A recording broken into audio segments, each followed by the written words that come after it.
श्री वल्लभाधीश की जय, श्री गुसाई जी परम दयाल की जय, श्याम सुंदर श्री यमुने महाराणी की जय, श्री हरिराय महाप्रभु की जय, गोकुल नाथ की जय। શ્રી મહાપ્રભુજી વિશે આજે આપણે જોઈશું। કાલે શ્રી મહાપ્રભુજીનો પ્રાગટ્ય ઉત્સવ છે, 548મો પ્રાગટ્ય ઉત્સવ। સર્વે વૈષ્ણવોને ખૂબ ખૂબ મંગલ, બધાય બધાય બધાય। શ્રી મહાપ્રભુજીનું પ્રાગટ્ય વિક્રમ સંવત 1535ના ચૈત્રવદ 11ને રવિવારના દિવસે ચંપારણમાં થયું। તેમના પિતાનું નામ લક્ષ્મણ ભટ્ટ અને માતાનું નામ ઇલ્મા ગારોજી છે। કળયુગમાં જ્યારે જીવોના ઉદ્ધારના અર્થે સર્વમાર્ગ નષ્ટ થયા ત્યારે શ્રી મહાપ્રભુજીનું પ્રાગટ્ય થયું।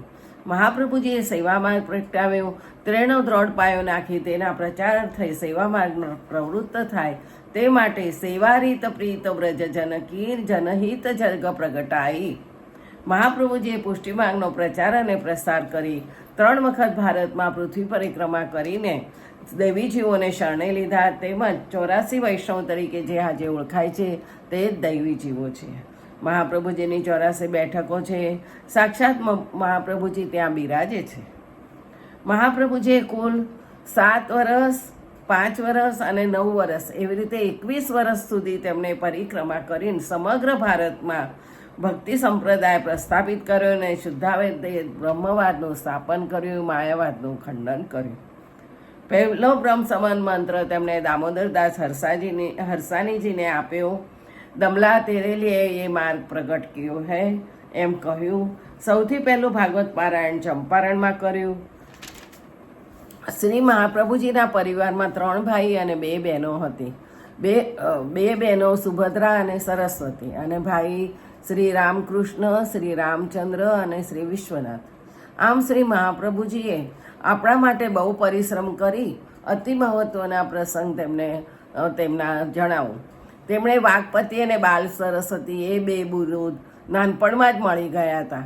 તે વાણીના પતિ હતા। તેમના વ્રજમાં ગિરિરાજ ઉપરથી શ્રીનાથજીને બહાર પધરાવી મંદિર બનાવી સેવા પ્રકાર ચાલુ કર્યો। શાસ્ત્રાર્થની બાબતના જગન્નાથપુરી, ઓરછાના, વિજયનગર, ઉજ્જૈન અને પાટણના જાણીતા પ્રસંગો છે।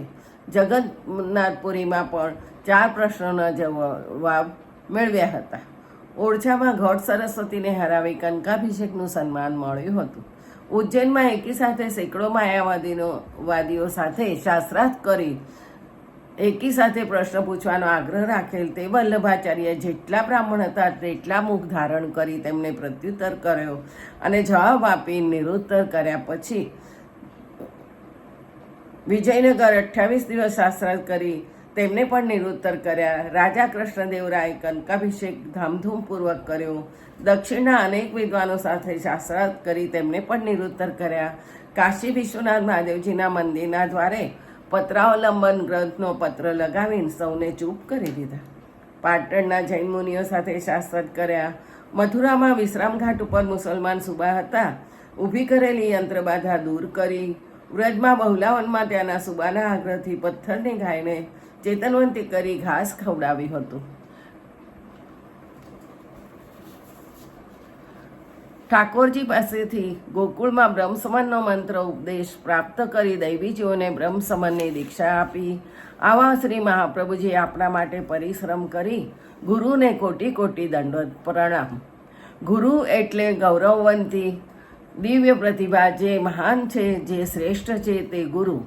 જીવન નૌકાને તોફાની ભવસાગરમાંથી હેમખેમ પાર ઉતારનાર તે ગુરુ। સુકાની જેમનામાં પૂર્ણ જ્ઞાન, પૂર્ણ કર્મ અને પૂર્ણ ભક્તિ છે।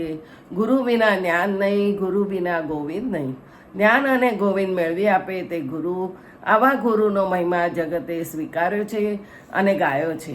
આવા ઇન્દ્રિયોનો સદુપયોગ પ્રભુ પ્રીત્યર્થ થવો જોઈએ, તેમાંથી જ જીવનની સફળતા પ્રાપ્ત થાય છે અને ઉન્નતિ થાય છે। એ ગુરુ પાસે આપણે શીખ્યા છીએ।